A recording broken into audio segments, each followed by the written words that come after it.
Hey guys, यह प्राचीन रामप्पा मंदिर है और आप खूबसूरत नक्काशियों से भरी हुई एक अद्भुत संरचना को देख रहे हैं। लेकिन आपका ध्यान खुद ब खुद इन चमकते हुए काले रंग की मूर्तियों पर जाता है, जो कि यहाँ की बाकी सभी चीजों से मेल नहीं खाती। लगभग सभी आगंतुक इन मूर्तियों को देखकर मंत्रमुग्ध हो जाते हैं, जबकि इनमें से ज्यादातर को आक्रमणकारियों द्वारा नष्ट कर दिया गया है। फिर भी यह इस मंदिर के आकर्षण का केंद्र है। जब आप इन मूर्तियों को देखते हैं, तो आपके मन में ऐसा विचार क्यों आता है कि ये मूर्तियां यहाँ की नहीं हैं? ये कलाकृतियां पता नहीं क्यों इस जगह पर अनुचित लगती हैं, क्योंकि आपके मन का सहज ज्ञान आपसे ये कहता है कि इन मूर्तियों को बिना किसी मशीन के उपयोग के नहीं बनाया जा सकता। और आपको कई किताबों के द्वारा ये पढ़ाया गया है कि प्राचीन निर्माणकर्ता मशीनों का इस्तेमाल नहीं करते थे।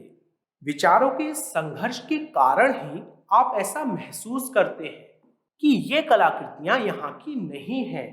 ये सिर्फ आपके मन में ही नहीं चल रहा, बल्कि सभी आगंतुक इन मूर्तियों को देखकर एक ही समय में दुविधा और प्रफुल्लता दोनों महसूस करते हैं।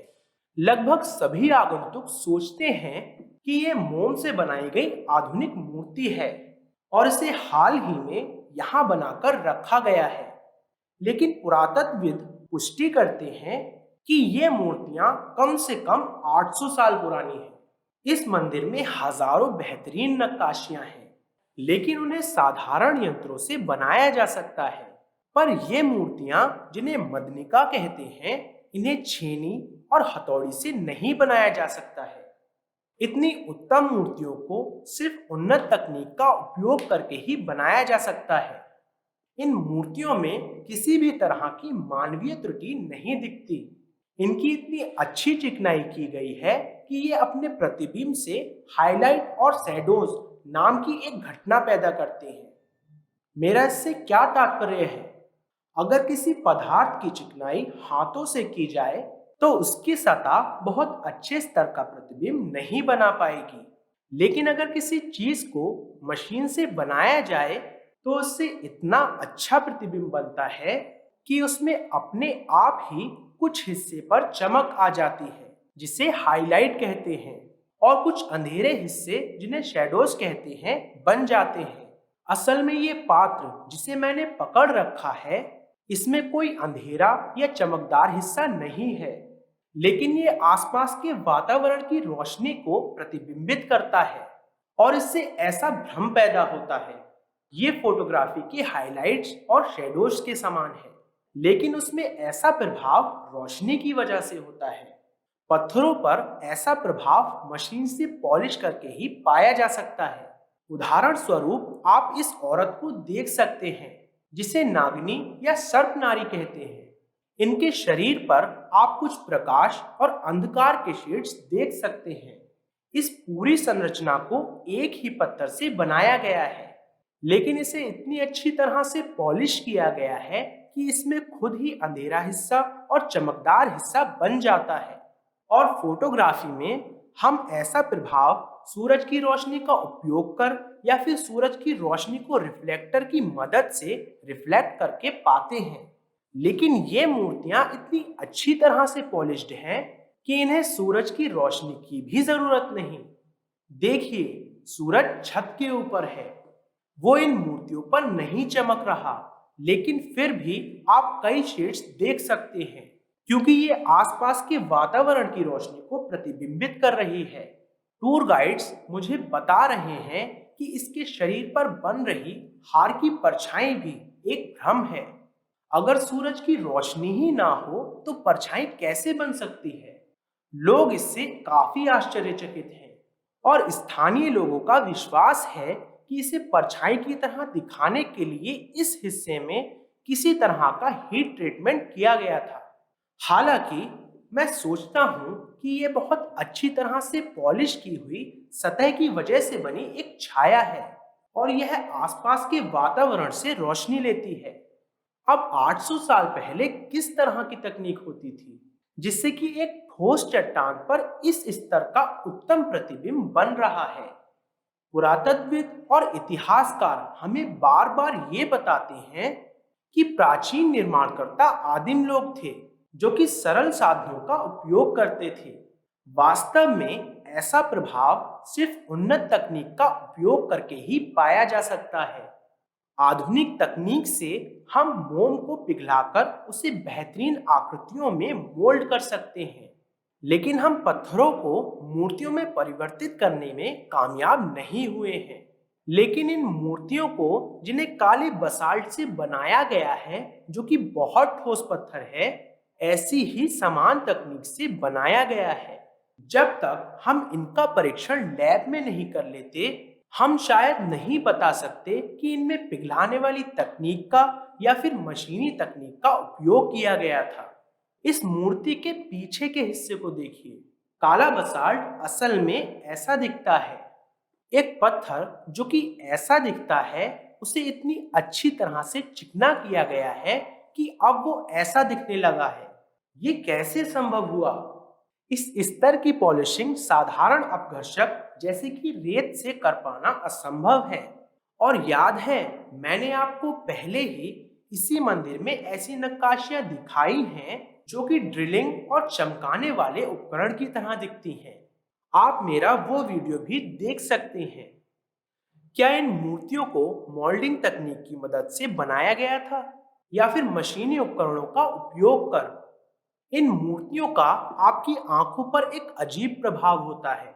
आप जितनी ज्यादा देर तक इन्हें देखेंगे, आप इनसे उतना ही ज्यादा विस्मित हो जाएंगे।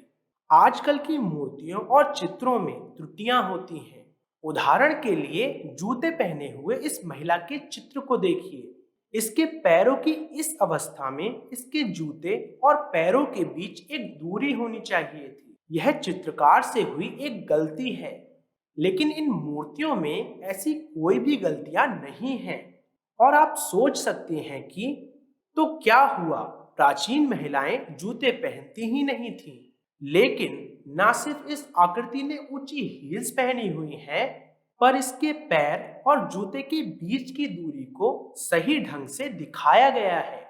यहाँ एक धनुष पकड़े हुए सुंदर महिला है और एक छोटा सा आदमी उनके पैरों से एक कांटे को निकाल रहा है। ध्यान से देखिए, आप देख सकते हैं कि कैसे कांटे की वजह से इसके पैरों में थोड़ी सूजन आ गई है। ये सब बहुत ही विलक्षण विवरण है। यहाँ एक नटखट बंदर है जो इस औरत के कपड़े को खींच रहा है और इस औरत के गुप्तांगों को प्रदर्शित करते हुए उनका कपड़ा कमर से नीचे उतर गया है। बिल्कुल, आप देख सकते हैं कि इस हाथ को आक्रमणकारियों द्वारा नष्ट कर दिया गया है। और इस तस्वीर में मैंने इस हाथ को दोबारा बनाने की कोशिश की है और मूलतः इसने औरत के गुप्तांगों को पूरी तरह से ढका हुआ था। मुझे जिस बात ने अचरज में डाल रखा है, वह इस स्थान का बाखूबी किया गया चित्रण नहीं है। मुझे आश्चर्य में जिस बात ने डाला है, वो ये है, इसके हाथ और गुप्तांग के बीच की दूरी 1 इंच से भी कम रही होगी। इसे छेनी जैसे सामान्य उपकरण का उपयोग कर केरना बिल्कुल असंभव होगा, क्योंकि आपको हथौड़ी और छेनी को चलाने के लिए इससे कहीं ज्यादा जगह की जरूरत पड़ेगी। यहाँ तक कि इसे कई आधुनिक उपकरणों से बनाना भी संभव नहीं है, क्योंकि यहाँ उन उपकरणों को इस्तेमाल करने के लिए भी काफी जगह नहीं है। तो प्राचीन निर्माणकर्ता इसके हाथ के पीछे इसके गुप्तांग को उकेरने में कामयाब कैसे रहे? शायद इस मूर्ति पर बने ये 2 परफेक्ट सर्कल इसके असली सुराग हैं। प्रारंभ में इस आकृति के ऊपर एक हार भी था, लेकिन उसे नष्ट कर दिया गया। पर हम यहाँ बढ़िया गोलाकार सर्कल देख रहे हैं, जो इसके शरीर और उस हार के बीच का संपर्क बिंदु था। तो खुद से पूछिए कि ये 2 सर्कल यहाँ क्या कर रहे हैं? अगर इस पूरी संरचना को एक ही ठोस पत्थर से बनाया गया है, तो जब गले के हार को नष्ट किया गया, तब आपको ऐसे बढ़िया सर्कल देखने को नहीं मिलते। आपको इस मूर्ति के ऊपर इस स्थान के जैसी एक बिना किसी आकार की विरूपता दिखती, तो सोचिए कि असल में किस तरह की तकनीक का उपयोग किया गया होगा। बिल्कुल, एक और महत्वपूर्ण प्रश्न है जिसे हमें अपने आप से पूछना चाहिए। इन मूर्तियों को इस मंदिर के चारों ओर क्यों स्थापित किया गया? अब तक किसी ने भी इस प्रश्न का उत्तर नहीं दिया है। यहाँ कुल 12 मूर्तियां हैं और हर एक राशि के एक चिन्ह को दर्शाती है। वीडियो को दोबारा देखिए और आपको हर एक मूर्ति और एक राशि चिन्ह के बीच संबंध मिल जाएगा। तो आप क्या सोचते हैं? क्या इन मूर्तियों को उन्नत तकनीक का उपयोग कर बेहतरीन मूर्तिकारों ने बनाया था, या फिर इन्हें पौराणिक यंत्रों का उपयोग कर मेहनतकश मजदूरों ने बनाया था? कृपया अपने विचार मुझे कमेंट सेक्शन में बताएं। मैं प्रवीण मोहन, वीडियो देखने के लिए बहुत बहुत धन्यवाद। सब्सक्राइब करना ना भूलें और कृपया इस वीडियो को लाइक करें और अपने दोस्तों के साथ शेयर करें। और मैं आपसे जल्द ही बात करूंगा। बाय।